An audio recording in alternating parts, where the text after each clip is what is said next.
अपने यहाँ एक कहावत है, आपने भी सुनी होगी, हाथी के दांत खाने के और दिखाने के और। तो जो ये अमेरिका है, इसके संदर्भ में आपका क्या मानना है? क्या अमेरिका वाकई इस युद्ध को रुकवाना चाहता है? डोनाल्ड ट्रंप जब राष्ट्रपति बने तो उन्होंने जिस तरीके से मामले को हैंडल किया, उसमें यह बताने की कोशिश की कि रूस तो बहुत बड़ी ताकत है, जेलेंस्की और यूक्रेन की औकात क्या है। उनको जिस तरीके से जलील किया, वो दृश्य भी दुनिया ने देखा था। पर आखिरी में उसका हिसाब किताब हुआ क्या?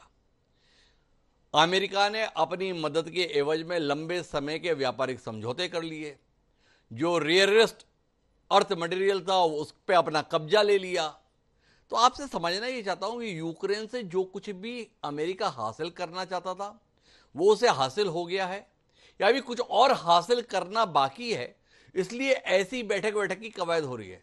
थोड़ा आप इस पर गहराई से रोशनी देंगे। अमेरिका ने इस युद्ध में अपने आप को एक व्यापारी के तौर पर प्रस्तुत किया है, जिसने अपने हित निकाले हैं। दो बंदरों की, जो बिल्लियों की लड़ाई में बंदर जैसे खा गया था, हमें तो कमोवेश अमेरिका वैसा ही दिखा। बिल्कुल सही कह रहे हैं आप। मैं दो दो 1 या 2 मिनट में इसका मैं आपको जो मैं समझता हूं। जब तक ट्रंप से पहले प्रेसिडेंट थे यूरोप यूएसए की, तो कहा जाता था कि अगर यूक्रेन और रशिया की लड़ाई चलती रही है तो इसमें इंटरेस्ट ये है कि वो जो अमेरिका का मिलिट्री इंडस्ट्रियल कॉम्प्लेक्स है, जो अपना असलहा बेचना चाहता है यूरोप में यूक्रेन को इस तरह से, तो अगर ये यूक्रेन की वॉर खत्म हो गई तो उनका असलहा बिकना बंद हो जाएगा।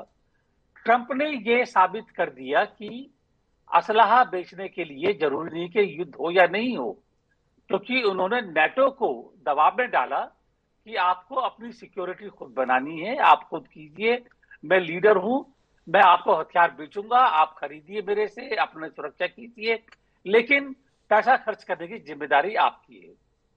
तो जहां तक मैं समझता हूं, ट्रंप ने एक तो ये काम कर दिया, दिखा दिया कि मिलिट्री इंडस्ट्रियल कॉम्प्लेक्स को सस्टेन करने के लिए जरूरी नहीं है कि युद्ध हो, वो वैसे भी रह सकता है।